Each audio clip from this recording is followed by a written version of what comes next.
Welcome to the season finale of Fit to Speak from the Archives. I'm Eugene Obah, glad as ever to be with you. And I'm sure that Caitlin Clark is glad not to be seeing the Indianapolis Stars' Gregg Doyel at Indiana Fever games. I'll have a little commentary about that and his punishment that came to light in a few minutes. And later in the show, I'll reintroduce you to two commentaries that I did on the late civil rights activist, Edward C. Lawson. But first, it has been a watershed moment for women's basketball, especially recently with the WNBA.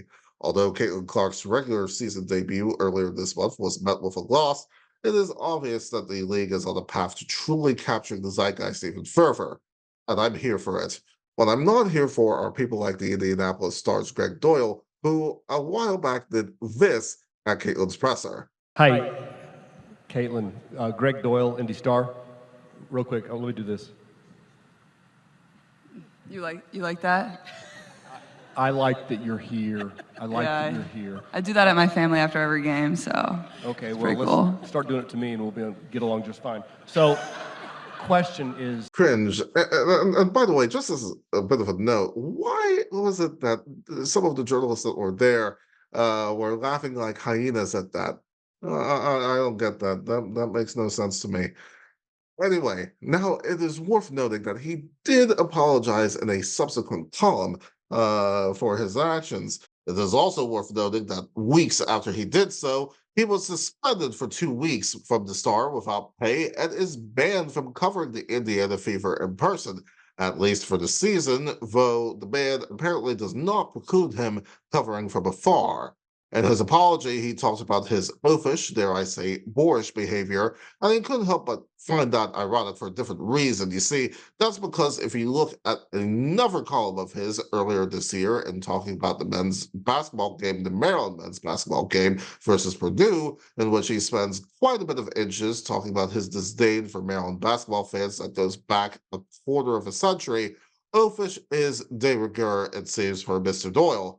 I'd go through the whole piece of drivel, but let me give you a small bit of the greatest hits from that. You see, he talked about how obnoxious the school is, and he pearl-clutched about the fan base adding other lyrics besides Hey to Rock and Roll Part 2, in which they say, quote, we're going to beat the hell out of you and you and you and you. Oh, the horror. Oh, the horror. Oh my God, Dios mío. Won't somebody think of the children?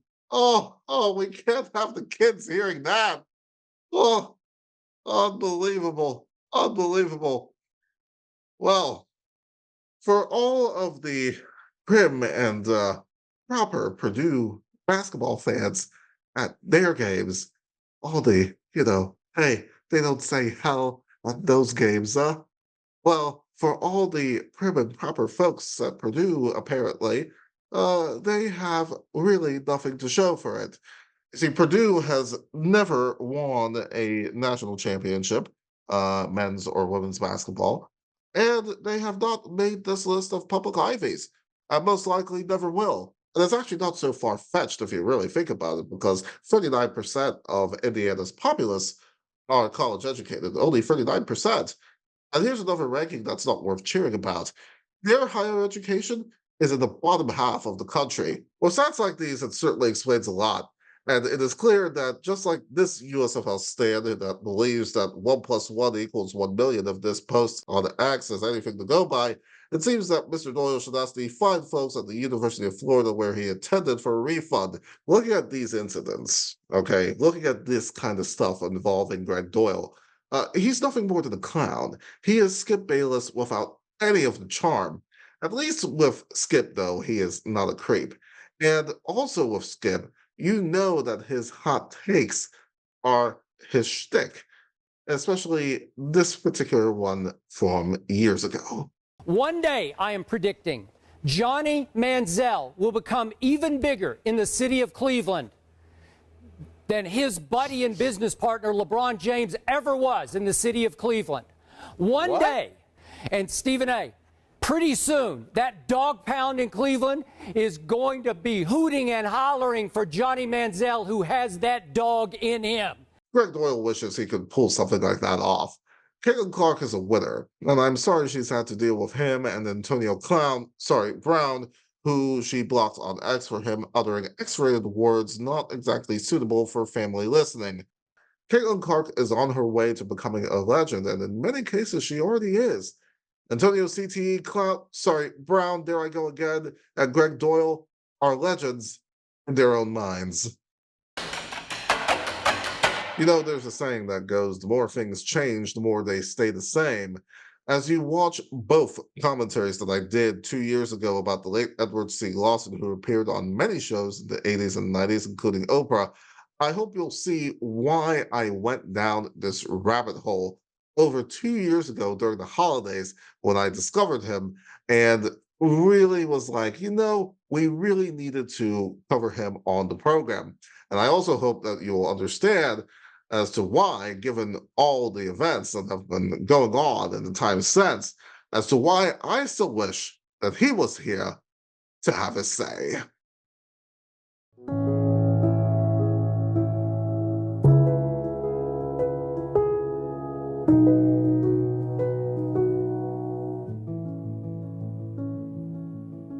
But before we get started, I want to introduce you to somebody named Edward C. Lawson, a Black civil rights activist who you probably haven't even heard of until today. You see, over 40 years ago, Edward was a pro se litigant in a case in California which got up to the U.S. Supreme Court. That case, Callender v. Lawson, dealt with whether or not law enforcement, in the absence of probable cause, could ask somebody to produce an ID upon demand. There was a law in California, section 647, paragraph E to be precise, which stated that anyone, quote, who loiters or wanders upon the streets or from place to place without apparent reason or business, and who refuses to identify himself and to account for his presence when requested by any peace officer to do so, if the surrounding circumstances are such as to indicate to a reasonable man that the public safety demands such identification. The court determined that the California law was unconstitutionally vague. On the back of the court's ruling, his profile skyrocketed, having appeared on CNN, Oprah, and many other places. And I'm going to share some excerpts from those interviews today and across the next month or two that not only highlight his brilliance and prescience on many issues, but it'll also sadly show that the United States in so many ways has not progressed in 4 decades. Starting with the First Amendment. I think the critical question here is not where we are in terms of the maintenance of free speech, not where we are in terms of the assurance of the freedom to worship as one chooses, not where we are, but the direction in which the Constitution is going. I think that what you're seeing here is basically a false alarm. Those who maintain that there is a constitutional crisis in censorship, those who maintain that there is an epidemic in obscenity, invariably fall into 2 very interesting classes of people. On the one hand, you have people who are religious zealots, people who hold very deeply held religious convictions, but from those convictions, which they are permitted to hold by the guarantees of the First Amendment of the federal Constitution, they have decided that they are, in fact, God's chosen ones, and they can tell you what you should do for religion. They can tell you what you can see, what you can read, what you can write. What we are fundamentally looking at here is an attempt on the part of a religious fanatical group to impose their religion as the state religion, their values as an amendment to the Constitution. Mr. Lawson, let me stop you with that. Absolute garbage. Contrary to what former U.S. Representative Robert K. Dornan just said there, Edward's actually right. We've seen this in TV shows, movies, video games, and books, especially as of late, including a pastor in Tennessee who earlier this month held a book burning in which his congregation burned Harry Potter books, among others. The thing about this is that most Republicans have earned a gold medal in complaining about the woke mob, the views being censored from college campuses, and being censored from debates. Debates, apparently, they won't participate in. Now, when you point this out to most conservatives, they will behave like what you're about to see from former Representative Dornan. Well, let me go, perhaps, ladies and gentlemen, a step further. I said that there are 2 God, how groups. can you? Well, if you, in fact, cease to censor my attempt to explain myself, I will show you. I suggest... Go ahead. Thank you, Please, sir. go You're ahead. very gracious. Thank You're you. kind. I suggest to you, ladies and gentlemen, there are 2 groups who have sounded this false alarm, this sense that there is somehow a cataclysmic plague of obscenity, that there is a need to amend the Constitution because of a crisis in the First Amendment. Nobody wants to amend it. Nobody wants to amend it. I don't know one member of the House or Senate wants to amend the First Amendment. This is an example of censorship. Let me try again to finish what I was starting to say without the gracious intervention of our vocal colleague in Washington. And I'll let Edward explain another reason why they behave this way. The second group of people who are sounding this false alarm, this false crisis, are professional politicians.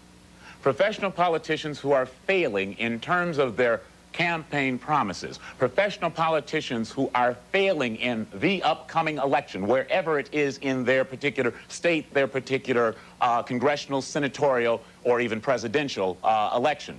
Professional politicians who are standing in the door or the shadow of indictment or investigation. What the second group of people are doing is bringing up this crisis as an opportunity to camouflage their own failings. They are bringing it up as a decoy to draw Mr. Lawson, let me American stop you and voters away widen your from point. The Mr. real Lawson, issue. When you think about all the reasons why in recent times certain segments of our populace spend so much energy talking about the MLB, Potato Head, Coke, and all kinds of other things, it all starts to begin to make sense.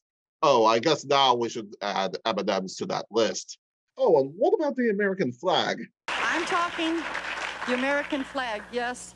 A lot of countries do hate the American flag, but our men went to war to fight for that flag. The freedom that that flag gives us, and that stuff that this country gives us. Let me make a small point to this lady in particular. The question is this. In Nazi Germany, the flag was the property of the state. In the United States of America today, if there are 250 million Americans, each and every one of you own 1/250 millionth of that flag. It is yours to do exactly what you want to, and you should not be told to by this lady, by this gentleman. Even James David, you agree? That is true. It is right for you to, you can do what you want to with your flag in your home, but don't go out in a public place. It's un-American to burn the flag. But these days, even kneeling during the national anthem is too much for some NFL fans and other sports fans for that matter, even though Colin Kaepernick will have made a far greater impact off the field than any NFL player in history. And yes, that includes the retired Tom Brady and Ben Roethlisberger, the latter of whom I had a lot to say about in the January edition of the program. Puritanical groups like the Parents Television and Media Council, instead of spending any time talking about why Big Ben, particularly in his early years, is not exactly a role model that any child should follow, waste their time talking about Euphoria, stating that the popular streaming show is, quote, nihilistic and deranged. They even got on the Muppets for depicting the use of drugs and alcohol. Oh, the horror. You know, that show ended in 2016, and I am still waiting for the epidemic of school children drinking Long Island iced teas and shotgunning cans of Nutty Light with their brown bag lunch. Wouldn't that be the day in school cafeterias across America? Huh? But in all seriousness, though, this is the kind of ridiculosity that we're seeing from these groups. And these groups and the political parties that support them will stop at nothing to voice their ideas on those of us that actually know better. As Edward C. Lawson actually put so brilliantly, what is present here is more of a threat to you than having anything whatsoever to do with Mr. Fleck and his toilet. What I believe we have here, ladies and gentlemen, in these three very gracious, very charming, devoutly religious, patriotic Americans is nothing more than those who in the fervor for their own beliefs have crossed the line of censorship to an extremist position where all they are saying, no matter what the words are, no matter how eloquent the words are, all they are saying is that they have decided that they can decide for you, for each and every American man, woman, and child, what you are to see, what you cannot see, what you can hear, what you cannot hear. I am here to support the pro-choice position, that each of you have the right for absolute censorship. so in other words, if you don't want to read something, simply don't read it. If you don't want to listen to something, simply don't listen to it. That should be up to you. It should not be up to the government. It should not be up to politicians. It should not be up to school boards. And it sure as hell should not be up to deranged and nihilistic groups. In the March edition of the program, I will have more on the brilliance that was Edward C. Lawson. And I'll tell you, this is a guy who deserves to be at the forefront of Black history. He really does. And Mitch McConnell, if you or one of your aides ends up coming across this program, let me remind you, Black history is truly American history.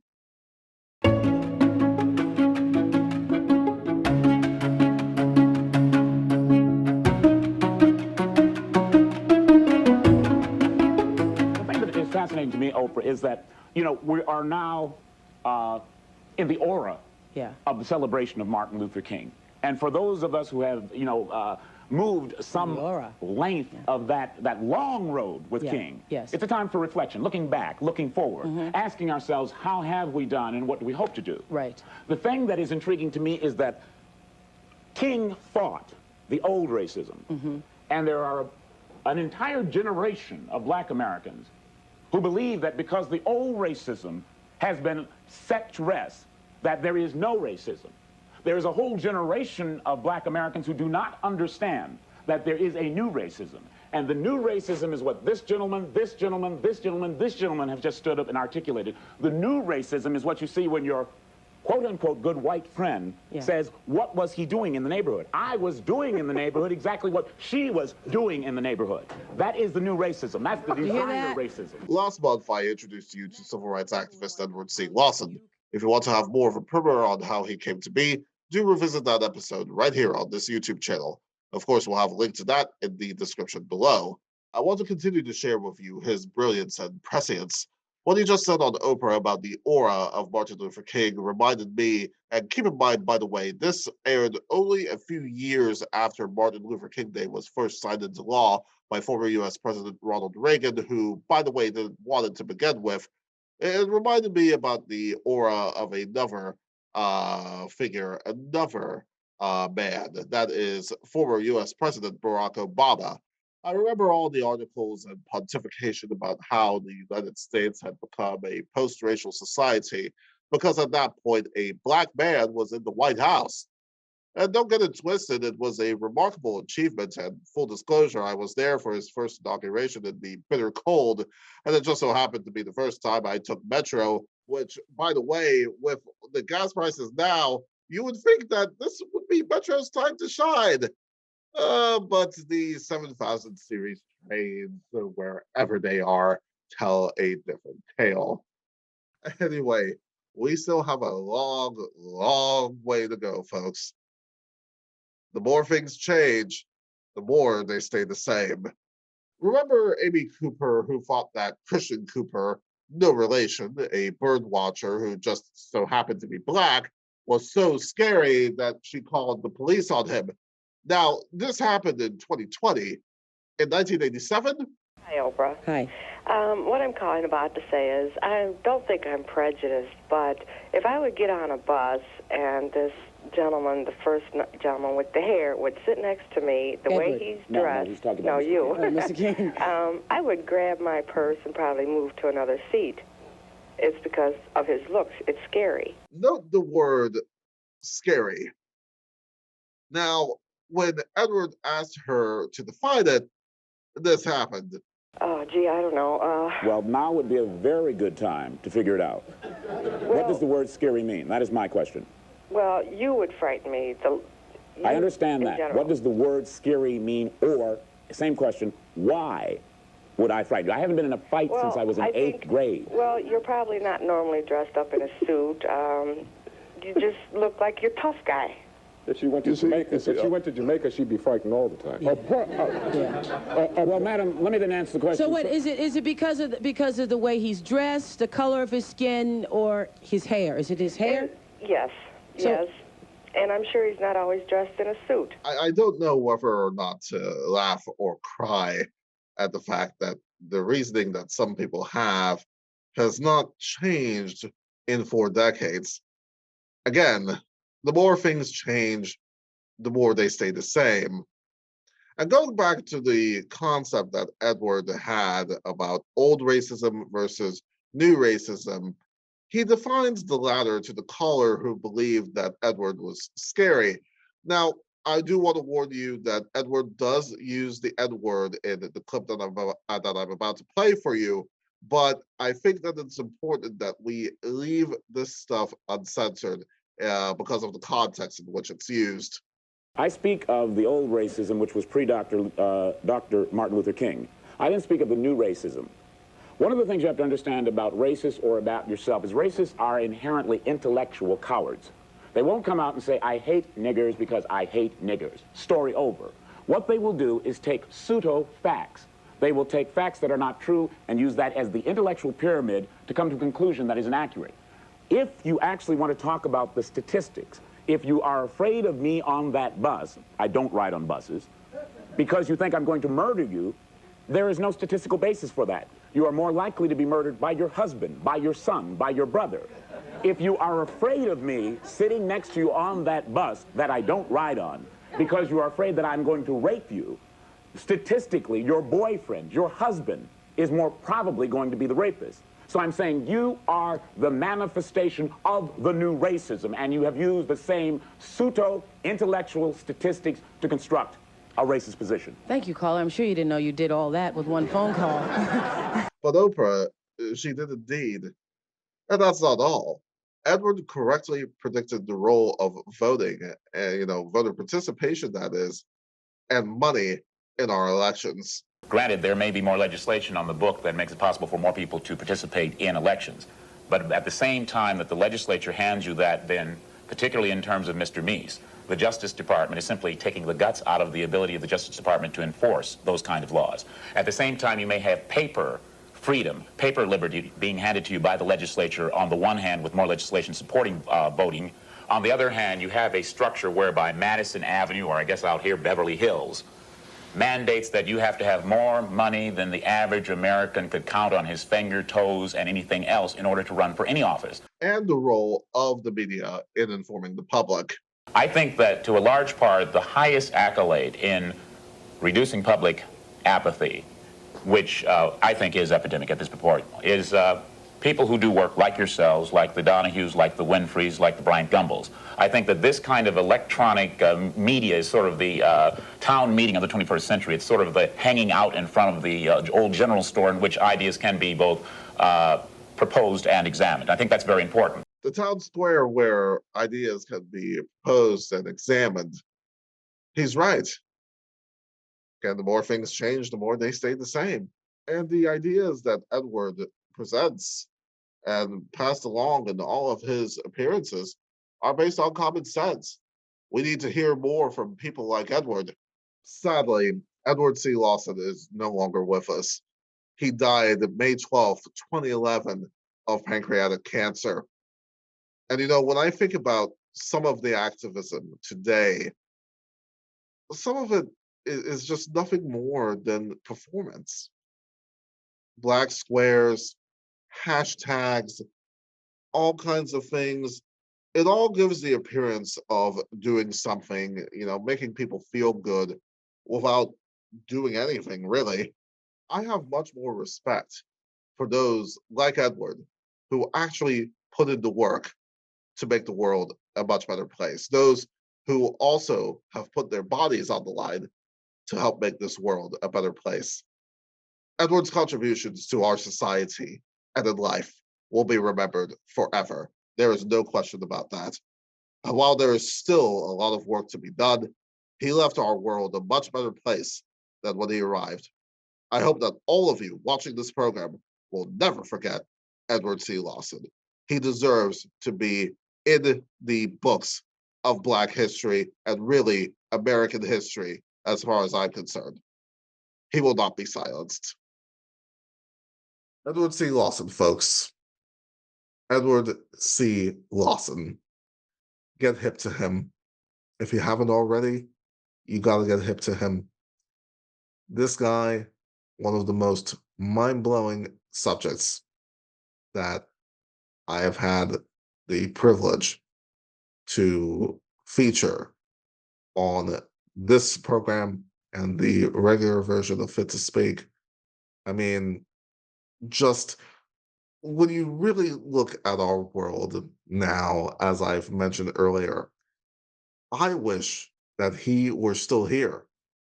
His perspective undoubtedly would really blow the doors off of a lot of the things that we are seeing today. And a lot of what we're seeing today, folks, the seeds of this stuff were planted a long time ago, as you saw in the commentaries here. This is somebody, Edward, that is, this is somebody who is a real activist. This is not a hashtag, person. This is not performance art or, stuff that is only designed to make people feel good without doing much of anything. This is somebody who really, put in the work. And if Edward were still here, I think he would get along with another real activist, one that my team and I at Common Sense Entertainment have been fortunate enough to feature in a documentary short, an award-winning documentary short on independent artist and activist Radio Raheem. Radio Raheem, not to be confused with the Radio Raheem from Spike Lee's movie, although he does get the name from the movie. Radio Raheem is somebody who really, and especially during the Occupy movement, was not somebody, and still is not somebody, who is afraid to speak truth to power, especially in these times. So I encourage you to watch Radio Raheem Renaissance Man right here on this YouTube channel, youtube.com/the CSE channel. We'll have the link to the documentary in the description below. I think that they would have gone along really, really, really well. We have to elevate people like Edward and Radio Raheem, especially in these times, not the professional hustlers, hucksters, and charlatans who are only out there to protect their interests, not ours. Our interest on this program, which I hope you've enjoyed over the past 3 months, as well as the regular editions of Fit to Speak, which will come back for a fifth season later this year, is to the truth. And while there are some out there that apparently are content with running away from the truth, we will be here to fearlessly pursue it. I hope you'll be able to join us on that mission. In the meantime, be sure to follow us on all of our social media accounts, including our Substack page for exclusive content and to support all of the work that we do here. Finally, don't forget to subscribe and ring the bell on our YouTube channel so that you do not miss any of our episodes. Thank you so much for helping make Fit to Speak from the Archives, this second season, a record-breaking season for this show. We could not have done this without any of your support. Could not do this without the team at Common Sense Entertainment and CSE Media. It is truly greatly appreciated. It takes all of us to really bring the quality content, quality information back to the forefront of American culture. I hope you'll continue to make this channel grow even stronger, and it is with your support that it enables us to continue bringing you these memorable collective experiences. I'll see you later this year for Fit to Speak, and I'll see you later this year for even more great content. So, until then, thank you so much for watching. The best things in life are worth saving.